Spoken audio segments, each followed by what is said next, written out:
Қайырлы кеш, құрметті оқушылар. Бүгін бізде тест талдау. Біз жаңа тарауға келдік. Ол бізде жасушалық биология. Жасушалық биология тарауы бойынша бірнеше бөлімді болады тестіміз. Соның бүгін бірінші бөлімінен бастаймыз. Ендеше кеттік. Бірінші сұрақ. Өсімдіктердің, саңырауқұлақтардың және жануарлардың жасушасы міндетті түрде тұратын үш бөлік. Өсімдік, саңырауқұлақ және жануарлар. Бірінші вариант. Ядро, рибосома, пластид дейді. Біз пластидті автомат түрде сызамыз, өйткені пластид тек өсімдіктерге тән. Екіншісі цитоплазма, эндоплазмалық тор және мезосома дейді. Мезосоманы сызамыз, себебі бұны біз прокариоттарды, бактерияларды айтқан кезде ғана есімізге саламыз. Қабықша, цитоплазма, ядро дейді. Міне осыны белгілейміз. Бұл үш эукариотты жасушалардың барлығына тән. Қабықша деп отырамыз, бұл сыртындағы плазмалық мембранасы. Цитоплазма дегеніміз ішін толтырып тұратын сұйықтық, және ядро дегеніміз тұқым қуалаушық ақпаратын сақтайтын органоидымыз. Төртінші вариант вакуоль пластид ядро болатын болса, бұл жерде артығы бар, ол пластид. Кеттік, келесі сұрақ. Құрылысы, шығу тегі және атқаратын қызметі бойынша ұқсас жасушалар мен жасушааралық заттар жиынтығы. Мынаны қарасақ, мына өсімдік жапырағы, мұнда қарасақ, бірдей жасушалардан тұрады. Яғни бірдей осылай жасушалардан тұрса, олар бірдей қызмет атқарса, құрылысы бірдей болса, және олардың арасын жасушааралық сұйықтық толтырып тұратын болса, бұны біз ұлпа деп атаймыз. Ол, мысалы, адамдарда эпителий ұлпасы, жүйке ұлпасы, бұлшық ұлпасы болуы мүмкін, дәнекер ұлпасы болуы мүмкін. Тура сондай өсімдіктерде де өзіне тән ұлпалары бар. Сол ұлпалар қосылып, нені түседі? Біріншісі ол жасуша болатын болса, яғни құрылымдық деңгей бойынша. Екіншісі ұлпа болады, жасушалар, бірдей жасушалар қосылуынан. Бірнеше ұлпа қосылып, қандай да бір қызметті атқаратын болса, оны біз мүше деп атаймыз. Мысалы, адамның қолы бірнеше ұлпадан тұрады, бұл жерде дәнекерде, тірек жаңағы жүйке ұлпасы да бар, эпителий ұлпасы да бар, барлығы бар, бірақ барлығы қосылып бір қызметті атқарып тұр. Бұл мүше дейміз. Ал осы мүшелердің жиынтығы қандай да бір өзіне тән бір қызметті атқаратын болса, құрылысы ұқсас, өзіне тән бір қызметі болатын болса, оны біз мүшелер жүйесі деп атаймыз. Мысалы, жаңа қолда айттық қой, бұл бізде тірек қимыл жүйесін айтсақ болады. Немесе қолдағы қан тамырлардың барлығын қосып, бізде денедегі жүрек қан айналым жүйесін айтамыз. Ал енді осы қан айналым жүйесі, тірек жүйесі, ас қорыту жүйесі, бөліп шығару жүйесі, бүкіл жүйке жүйесі қосылып, нені түзеді? Соңғы бұл тұтас ағзаны түзеді. Ал бірдей ағзалар, мысалы, адамдар қосылып, ол бір популяцияны түзеді. Жануарлардың қандай да бір түрінің популяциясы болады. Популяция ары қарай биогеоценозы түзеді, ол тұтас биосфераны түзеді. Өсімдік жасушаларында суды сақтайтын және қоқыс салатын шелек рөлін атқаратын сұйықтық бар көпіршік. Міне өсімдік жасушасының бір мысалы. Бұл жерде мысалы бірінші хромопласт дейді. Хромопластты біз көрмей тұрмыз, себебі мұнда қарасақ хлоропласттарды көрсеткен. Міне хлоропласт. Егер мұнан біз өсімдік жапырағының жасушасы деп алатын болсақ, күзге қарай бұл хромопласттарымыздан, бұл ыдырау нәтижесінде хлоропласттарымыздан хромопласт түзілуі мүмкін. Хромопласт бұл бізде күзгі жапырақтар, сәбіздің жемісі, жем тамыры, мысалы үшін түрлі қызыл, сары түстерді береді. Ал хлоропласт ол жасыл түсті береді. Лизосома дейді. Лизосоманы мынаған келтірсек болады, бірақ бұл қоқыс салатын шелек емес. Бұның ішінде өте көп бізге танымал ферменттер бар. Ферменттер, получается, бұл лизосомадағы бұл жасушадан тыс түскен заттарды ыдырату қызметін атқарады. Ыдырату қызметі. Және жасушаның ішінде түзілген артық мусорды бұл ыдырататын қызмет атқарады. Ал вакуоль болатын болса, осы бізде дұрыс жауап. Міне өсімдіктің ішінде болады. Суды көп сақтайтын деп тұр. Демек, іші толған су бұл өсімдіктің осмостық қысымын да реттеуге қатысады. Яғни сочный жемістерде вакуольдері үлкен болады. Және жасуша ұзақ өмір сүрген сайын, оның вакуолі де үлкейе бастайды. Әрине бұл жемістерге қатысты көбінесе. Диктиосома дегеніміз бұл Гольджи жиынтығының қатпарлары диктиосома деп аталады. Өсімдік жасушаларының қатты жасуша қабығы құрамына кіретін берік зат. Ненің? Өсімдіктің қабырғасы дегеніміз бұл сырттағы стенкасы, иә? Ал өсімдіктерде өзіне тән стенкасының құрамында целлюлоза болады. Целлюлоза. Мұнда салыстырып қойдық үш түрлі жасуша. Мына өсімдік жасушасы, мына екеуі эукариот жасуша. Мынау болса бізде прокариот жасуша. Эукариот жасушасында бұл өсімдік және жануар жасушасы. Жануар жасушасының ерекшелігі сыртында бұның қабырғасы болмайды. Қабырғасы жоқ. Бұның сыртында тек қана не бар? Қабықшасы бар. Қабықша. Қабықша дейміз, бұл мембрана. Мембрана ол өсімдікте де болады, мынау сыртқы қабырғасының ішкі жағынан болады. Мембранасы. Оның сыртынан целлюлозалы қабырға қаптайды. Ал прокариоттарда да тура өсімдіктер сияқты, яғни ішінде мембранасы бар қабықшасы, оның сыртынан не қаптайды? Қалың қабырға қаптайды. Иә, оны біз мурейин деп атайтын едік. Ал хитин болатын болса, бұл саңырауқұлақтар және жәндіктердің, оның ішінде бізде нелер бар еді? Ә, Олар бізде үшке бөлінетін еді: өрмекші тәріздестер, шаян тәріздестер және бунақденелер. Осы үшеуінің сыртқы экзоскелет деп атаймыз, сыртқы қабықшасы, сыртқы қаңқасының құрамында болады хитин. Мурейин мынау бактерияларда. Так, жарық микроскопының нысанды толық ұлғайтуды анықтау формуласы. Оны біз қалай білсек болады? Мында қарайық, ұлғайтуға байланысты. Ол бізде ескі бағдарламада бар еді. Мынау бізде жарық микроскоп болатын болса, жарық микроскопының біз бөліктерін екіге бөлетін едік. Ол механикалық бөлігі және ұлғайтқыш бөлік деп бөлетін едік, екінші бөлігін. Так, ол ұлғайтқыш бөлігіне бізде жатады мынау. Ол мынау тубус деп аталады. Осында бізде не орналасқан? Окуляр орналасқан. Ол мына бөлік, қарайтын бөлігіміз, және оның екінші жағы затты неше есе үлкейтетінімізге байланысты мынаны біз бұрайтын едік. Бұның аты объектив. Объективтерде әртүрлі сандар жазылған. Міне осы екіншісі. Осы екеуін бір-біріне көбейту арқылы біз неше есе үлкейтіп жатқанымызды анықтаймыз деп айтатын. Мұнда да тура сол формула. Міне объективке окулярды көбейтсек, біз неше есе үлкейтіп жатқанымызды анықтай аламыз затта. Жауап бұл Д. Ары қарай. Жануарлар мен саңырауқұлақтарда болатын автолизі жүзеге асырады. Автолиз дегеніміз аты айтып тұр, автоматты түрде еру. Автолиз. Ол біз неден бақылай аламыз? Ол бізде құрбақалардың метаморфозын қараған кезде бақылай аламыз. Басында олар не болады?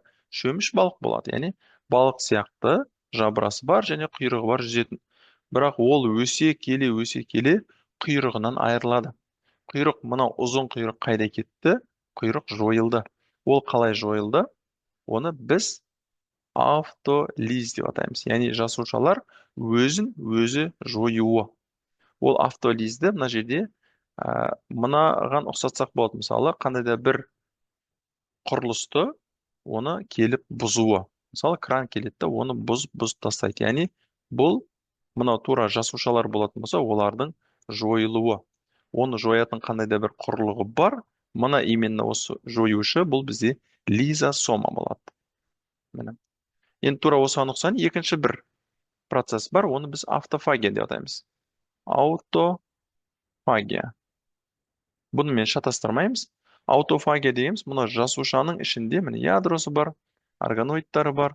Соның ішінде осы лизосомалар ішінде түзілген мусорларды, яғни қоқыс қалдықтарды жою қызметі. Қоқыс қалдықтарды жойып, оларды ішіндегі заттарды жасушаның пайдасына қарай жұмсайтын болса, бұл жасушаның өмірін ұзартады. Бұл процесті біз аутофагия деп атаймыз. Ол көбінесе біз аш қалған кезде жұмыс істей бастайды.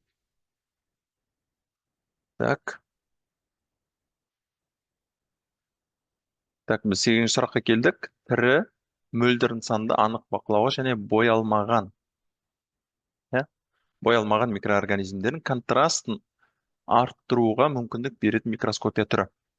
Ол микроскопияның мына жерде қандай түсірілетіндігін көрсетіп қойдым. Бірақ оған дейін қандай микроскопия түрлері бар екен, варианттарды қарап шығайық. Жарық өрісті микроскопия дейміз, бұл тікелей жарық түсіру арқылы көретін микроскопияның түрі. Бұл 1500-ге дейін үлкейтеді жалпы көретін біздің ағзамызды, және оның морфологиясын көруге мүмкіндік береді. Екіншісі, қараңғы өрісті микроскопияда объективке біз жарықты тікелей түсірмейміз. Сол кезде жалпы көретін, мұнда сурет қойылмайды, көретін заттың жан-жағы барлығы қараңғы болып тұрады. Яғни қисық жарық түсіру арқылы, жарықтың қисық сәулелерді түсіру арқылы, бұл біз ортада көретін затымызды қарай аламыз. Сондықтан бұны біз қараңғы өрісті микроскопия дейміз. Люминесценттік микроскопия болатын болса, бұл именно флуорохромның, яғни біз боялатын заттармен өңдеу арқылы көреміз заттарды. Мысалы үшін, біз жасушаның ішіндегі нені көргіміз келеді? Цитоқаңқасын көргіміз келеді. Сондықтан бұл усыз, әлсіз бояулармен боялады. Нәтижесінде жасушаның ішіндегі нені көре аламыз біз? Боялған заттарды көре аламыз. Именно люминесценттік микроскопия. Бұл боялған заттар өзінен жарық шығару арқылы біз ұсақ құрылымдарды көре аламыз екен ішінде. Фазалы контраст микроскопия болатын болса, бұл мына енді суретте көрсетілген осы, яғни жауабы да осы келеді, фазалы контрастта. Бұл көретін затымыздың несін қараймыз, бақылауға мүмкіндік беретін затты. Бұл жерде біз бояу қолданбаймыз, сондықтан боялмаған заттардың контрасты арқылы көретін боламыз. Яғни бұның төңірегі, айналасы сұр болып тұрады, және бұл ортасында бізде әлсіз болып не көрініп тұрады? Біздің көретін микроорганизміміз немесе бір жасушалы мына ағзамыз болады. Бұлардың көбеюін, бұлардың спораларын барлығын осы фазалы контраст микроскопия арқылы көре алады екенбіз. Электронды микроскопта жарық ағынның орнына қолданылатын және нысанның кескінін 200 000 есеге дейін ұлғайтуға мүмкіндік беретін құрал. Электронды микроскоп дегенді біз қате түсінбейік. Яғни мектепте тұратын токқа тығылса бұд астына светі жанатын микроскоп, ол электронды микроскоп емес. Ол жарық микроскопы. Электронды микроскоп аты айтып тұрғанда именно электрондар ағынын жүргізу арқылы біз нысанды көреді екенбіз. Демек жауап бұл электрондар шоғы. Міне, көретін заттың мынау жарық болатын болса, міне, оны біз қалай көреміз? Электрондарды өткізу арқылы біз зерттеп отырған объектті көре алады екенбіз. Электрондар шоғыны бір жерге үйлестіру арқылы. Міне, ол әртүрлі түрлері бар, интернеттен қарасаңыздар, бірақ жалпы жұмыс істеу механизм барлығы бір-біріне ұқсас. Прокариот жасушаларында болатын құрылымдар. Мұнда варианттардың ішінде прокариотта кездесетіндерді айтуымыз керек. Нуклеоид дейді. Нуклеоид кездеседі. Бұлардың ақпаратын, генетикалық ақпаратын біз нуклеоид деп атаймыз. Себебі бұларда нақты жетілген хромосома жоқ. Бұларда ДНК тізбегі түрінде болады. Сақиналы. Мынау, міне. Демек, осыны біз нуклеоид деп атаймыз. Олардікі Гольджи аппараты. Бұларда Гольджи аппараты кездеседі ма? Суреттен қарап көріңіздер, мұнда Гольджи аппараты жоқ. Келесі. Үшіншісі бізде рибосомалар. Рибосомалар барлық жасушаларға тән, себебі бұл нәрве синтезіне қатысады, сондықтан бұл да жауабына кіреді. Митохондрия жоқ, бұларда митохондрия кездеспейді. Мезосомалар. Біз бактерияларды айтқан кезде олардың мезосомалар туралы айтып кетеміз. Яғни сыртқы мембранадан түзілген осындай көпіршік тәрізді болып келеді. Мынау. Бұл бізде мезосомалар. Но мезосоманы жаңа ғылымда бұны мойындамайды. Артефакт деп атайды. Сосын нағыз вакуоль жоқ, бұларда нағыз вакуоль кездеспейді. Өсімдік және жануар жасушаларының құрылысы мен тіршілік әрекетіндегі ұқсастықтарын көрсетіңіз. Өсімдік және жануарларда қандай ұқсастықтар бар? Пластидтер екеуінде де бірдей болады ма? Жоқ, ол тек өсімдікте. Ядро мен цитоплазманың бар болуы. Иә, екеуі де эукариот. Зат және энергия алмасу процесі ұқсас. Иә, екеуі де тыныс алады, екеуі де көбейеді, екеуі де өседі. Сондықтан көп метаболизмдері бұларыңқы ұқсас болып келеді. Целлюлозадан тұратын қабырғаның болуы. Жоқ, жануарларда қабырға болмайды. Тіршілік әрекетін тек гольж жиынтығы басқарады. Жоқ, ондай емес. Тіршілік әрекетін басқаратын негізгі ол ядро болады, иә. Тұқым қуалаушылық кодының бірыңғай принципі болуы. Иә, бұны біз өткен тақырыптарда талдадық. Тұқым қуалаушылық ақпараттың әмбебаптық деген қасиеті бар еді. Яғни эукариот жасушаларының ішінде ұқсас бірдей принцип болады оларда. Глюкозаның анаэроб тотығы жүретін және пирожным қышқылының екі молекуласы түзілетін маңызды реакция. Глюкоза анаэробты тотығады және пирожным қышқылы түзіледі дейді. Міне, бұл бізде жасушалық тыныс алу. Оны қарайтын болсақ, бізде бастапқыда глюкоза болды. Глюкозадан гликолиздің нәтижесінде пируват түзілді, мына қарайық. Және бұл бізде мына митохондриядан тыс болып жатыр. Аха, демек бұл жерде оттегі қатыспайды. Анаэробты тоту дейміз осы. Демек, мына митохондрияның ішін қарасақ, кребс циклы жүріп жатыр, оған оттек керек жоқ. Фотосинтез дейді, бұл митохондрия, бұл пластид емес. Гликолиз дейді, иә, жауабымыз осы болады, потому что глюкозадан пируват түзілетін, оттексіз жүретін процесті біз гликолиз деп атаймыз. Нәруыз биосинтезі, жоқ, бұл нәруізді түзетін процесс. Цитоплазманың тереңінде орналасқан жануарлар жасушаларында және төмен сатылы өсімдіктерде болатын микротүтікшелер түзілетін орталық. Микротүтікшелердің негізгі қызметі бұл тасымалдайды. Тубулин нәруыздерінен түзіледі. Міне, мына жерде мына сары трубкалар. Бұлардың жұмысы тасымалдау. Нелерді? Органоидтар тасымалдайды. Егер жасуша бөліну болатын болса, ол жерде хромосомаларды екі именно метафазада бөліп алатын қызметті де осы микротүтікшелер атқарады екен. Бұларды түзетін ол центросома болады. Диатомды балдырларда кездесетін хлорофиль. Хлорофильдің бірнеше түрі бар. Жалпы хлорофильдің жұмысы бұл жарық энергиясынан органикалық заттар, яғни химиялық энергияны түзуге қатысатын ең алғашқы не болады? Бұл бізде пигмент. Диатомды балдырларда соның қайсысы кездеседі? Оның бізде жалпы А, Б, С деген төрт түрін айтамыз. Ол бізде біріншісі С хлорофилі дейді. Бізде С хлорофилі ол осыларда кездеседі. Диатомды балдырларда кездеседі. Одан кейін бізде тағы да А, Б хлорофильдер бар. Бұл А, Б хлорофильдері жоғары саттағы өсімдіктерде кездеседі екен. А, Б хлорофильдері. Ал одан кейінгісі бізде Д хлорофилі бар, ол кімдерде кездеседі? Бұл балдырларда кездеседі. Именно қай балдыр? Диатомды емес, бұл қызыл балдырларда кездеседі. Ал қызыл балдырлар қайда тіршілік етеді? Судың терең қабаттарында тіршілік етеді. Сондықтан күннің өте әлсіз сәулелерінде максимум өзіне сіңіріп фотосинтез процесін жүргізу үшін оларға Д хлорофильдер керек болады екен. Тилакоидтың ішкі кеңістігі. Мұны бізде хлоропласт. Хлоропласттың ішінде мұны домалақ диск тәрізді түзілістер, бұлар бізде тилакоидтар. Тилакоидтың ішкі кеңістігін біз люмен деп атаймыз. Хлоропластты толтырып тұратын гель тәрізді зат. Хлоропласт іші гель тәрізді зат. Бұны біз не деп атаймыз? Строма деп атаймыз. Строма. Грана дегеніміз бұл тилакоидтардың жиынтығы. Грана, люмен дегеніміз жаңа ғана айттық. Бұл тилакоидтың ішін толтырып тұратын сұйықтық. Тилакоид дегеніміз осы бір штук не нәрсе? Ішінде хлорофиль дәндері бар. Бұл бізде хромосома хлоропласттың бір бөлігі кішкентай. Жасуша қабырғасы бактерияларға, саңырауқұлақтарға және өсімдіктерге беретін негізгі қасиет. Қабырғасының негізгі қасиеті қандай? Сыртқа. Қабырға бұл стенкасы, стенка кімдерде бар? Бактерия, саңырауқұлақ және өсімдіктерде бар еді.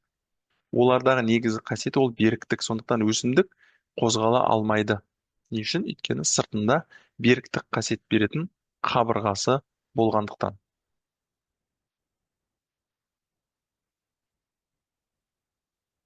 Тең иықты хромосома. Біз хромосомалардың түрлерін айтқан кезде бөлетін едік, оларды құрылысына қарай. Біріншісі мынау. Обычно екі иығы тең болатын болса, оны біз метацентрлі деп атаймыз. Метацентрлі. Демек, бізде осыны сұрап тұр, тең иықты. Мына иықтары бірдей. Бұны біз метацентрлі деп атаймыз. Міне жауап. Екіншісі болатын болса, бір иығы ұзындау, бір иығы қысқалау. Міне.